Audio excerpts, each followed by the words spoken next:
Welcome back. We all know Sean Collier as a Post-Gazette columnist and playwright, and we all know his son Sean for his appearances here on PTL with Pittsburgh Magazine. He covers events and movie reviews around town. Both are well-known media personalities, but did you also know that they have second careers as stand-up comics? Today, Sean and Sean are both with us to tell us how they are taking the stage together for a night of stand-up called, appropriately, Collier and Collier. So welcome to the two of you. Thanks a lot. Thanks for having us. So Sean, I read that you used to watch your dad perform. When did you realize that you were also funny?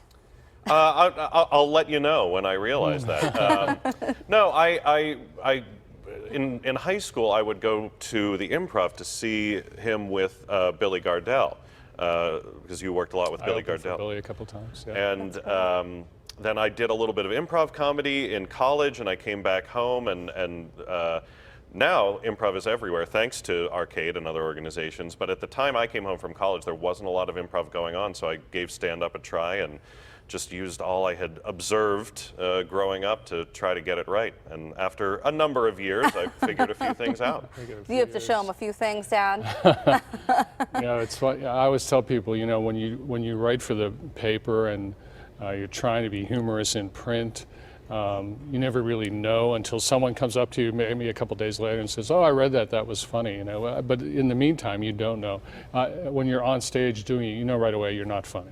Right. Either applause or nothing. Crickets, right? Right. That's how I feel about text messages. Sometimes I'll send those texts Oh, and sure. I'm like, there's no response. I guess I thought that was funny. Yeah. No, that's part of the problem. It's very rewarding if it goes right. Right. Yeah. It's either devastating or thrilling. You either feel like you just did magic, not like those kids did, but in another way. Yeah. Or you think, well, I'm never doing this again. So. Right. And so how do you guys play off of each other? Are you on the stage at the same time or do you take turns?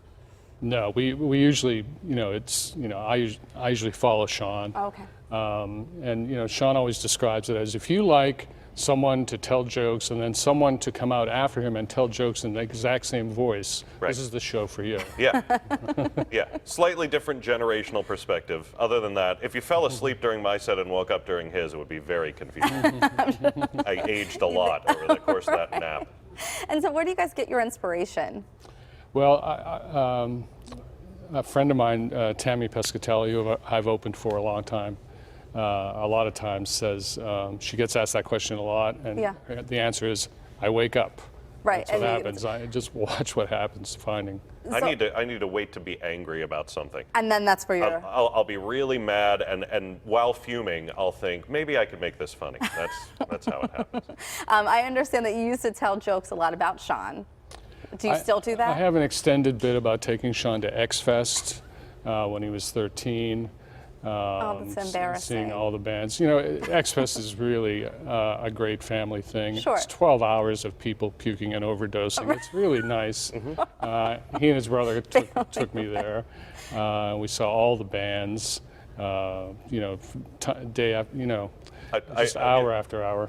And you're about to go into a list that is not venue appropriate. And I remember that, I remember being there at 13, and everything that happened was shocking to experience with your father standing next to you. Sure. So now I get to relive it every time we do one of these shows. Right, you get to hear that joke over and over again. Right. Yeah, very nice stuff. So we had Arcade Theater here the day that they reopened in this new space. So tell us about it, because you actually were able to perform congratulations there. to them. Yeah, beautiful. It's beautiful, and it's such a you know, instant institution. I mean, there's the two stages are there, sure, but the way that the entire building is set up, not just as a theater space, but for comedy, is really, really impressive. And I performed there for a few minutes on their opening weekend, and the crowd was amazing, the space was perfect, but it's exciting to be back there for a Collier and Collier show, because we were both there the original opening weekend at the old... in 2013, is that right? Yeah, we were both there. I think we were in back-to-back shows there, their second night, so really excited to be able to be back at the new space. Great, and I hear you have a special guest. Yes, my friend Suzanne Lawrence is one of my favorite comics in town. Yeah, she's really good. She's opened for us a number of times. Yeah, and she's become a favorite at Arcade as well, so people are going to be really impressed with her as well, I think. And she's from Morgantown, or does she live here locally now? She lives here. She was raised in Morgantown. I went down there for a show with her a couple of months ago for her hometown show, and they love her there, and don't think that there's any rivalry. I mean, she'll immediately badmouth her hometown for you, so you'll know she's a Pittsburgher. All right. Well, thanks, guys, for coming in today. you. It sounds like Thank it'll be you. a lot of fun. Come enjoy a night of Collier and Collier stand-up on Saturday, November 25th. Sean and Jean will be at the new Arcade Comedy Theater, as you heard, at 943 Liberty Avenue in downtown Pittsburgh. You'll find more details and ticket information at kdka.com/PTL.